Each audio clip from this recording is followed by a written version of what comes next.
In this lesson, I will explain to you about Format tab and the Fields tab, which is located on the right hand side under the visualization. So first of all, I am going to open a new page. As I have told you that you have to click on this plus sign in order to make a new page, and the new page is there. The name of the new page is page 2, and there are a couple of different ways how you can change the name of this page. The first and easiest way is just double click here and you can write down whatever you want the name of your page. Second way is just right click, and this is the rename page, so click on the rename and change the name.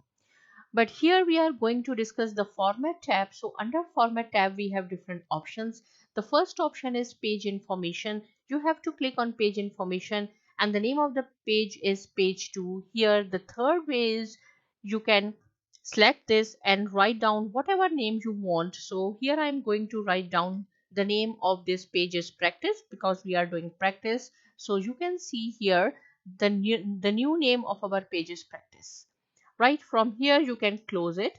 And the second option is page size. Whenever you will open Power BI, by default its page size is 16.9, but if you want you can change the size according to your choice as well. Open this arrow, there is 4.3 letter size. If you want letter size, click on the letter size. Then we have a letter size of our page of the Power BI. Go back to 16.9, which is the default. If you want, you can customize your own page size. Open this arrow and then this is the custom button. Click on the custom button.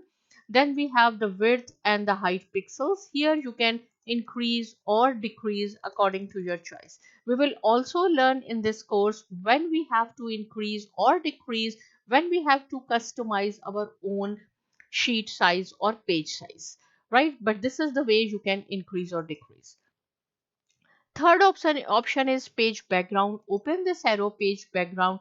From by default in Power BI, our sheet color is white. If you want, you can change the color of your sheet as well. So this is the color option. Open it, whatever color you want. Here I am going to select, suppose this theme color 4. Click on it and then you will notice that there is no color. So please do not be confused where is the color, because you can see here the transparency is 100%. You have to decrease the transparency. You have to set the transparency according to your choice, then you can see the color. So same thing one more time. Open this time suppose I am going to apply this color. So see, again you can increase or decrease the transparency with the help of this button. This is the add image. If you want to add some image or some picture, so you have to click on add image here, and then where you have saved your picture, suppose I am going to apply this picture here, you will see the picture here. There are some features related to this picture image fit. Open this. By default it is normal. Open it. If you will click on the fit, it will fit in your sheet.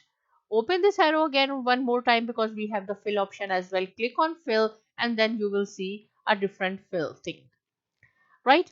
So same thing, if you will open page alignment, now this is your job. Open this and try this. In this way you will learn more. Wallpaper, same thing. If you want to change the color of your wallpaper, suppose I am going to make it yellow, so see, this is the yellow. If you do not want, so open this arrow and then this is the white again, right? Okay, when you will practice these options you will learn more. So it is my suggestions that you can open one by one all these options and try. You will find out more things. If you do not want this picture here, so what you have to do, this one, this is the remove image. Click on the remove image and it's gone, right? So here we have made our different color. The transparency is 53% and we have some other changes as well. If you want to convert all this in white or default, whatever it was in before, in one shot, so what you have to do, you have to click on revert to default. If I will click here revert to default, so see, the color of our sheet is again white and their pixels is 16.9. Everything is same whatever we had in the beginning, right? Okay, now come to the fields option. Click on the field option. We do not have any chart because we did not select anything. If suppose I want to select manager and the related sales of these manager, click here. You will see the data here. If you want to convert this data into a graph or visualization, click here. Whatever chart you want, I am going to apply the cluster. So this is my cluster chart. We have discussed this in detail in the previous lesson as well, but again I am going to show you a few more things. When we have a chart here, you will see we have a new tab, analytics here. If I will click here, you will see minimum line, max line, average line. These all functions I will show you in the next lesson. If I will click on the format tab. Now, then we have a different options as well. These all options we will discuss one by one in our course as well. So here in the fields, you will see the managers is under the axis because this is the axis, and our sales are on the vertical axis, which are the values. So meanwhile, you have to practice it. Subscribe to my channel, and thanks for watching.